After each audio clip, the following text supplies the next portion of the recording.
Hey, what's up, ladies and gentlemen? Thanks for stopping my channel. Today I'm going to talk about people like to wrench on their own cars, like to get under them, change oil, do whatever you need to do. Two ways to do it. You can use your typical jack stand.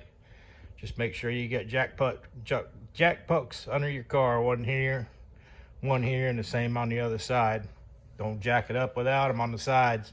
Now you can jack up under your transaxle in the middle, or there's a couple spots right up front, right behind the engine.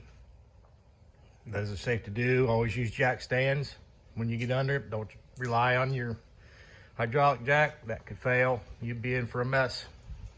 Another way is using ramps. These race ramps, very cool. Lightweight, strong. Although with the stage 2 splitter, as far as that sticks out, I also need to put in a couple 1x shims. These are 1x6s. Double them up, run them up the ramp a little bit. That way you keep from scraping up your splitter on the front. But they're really nice, lightweight. They're probably, I forget how much you paid. There's under 300 bucks though, but really nice.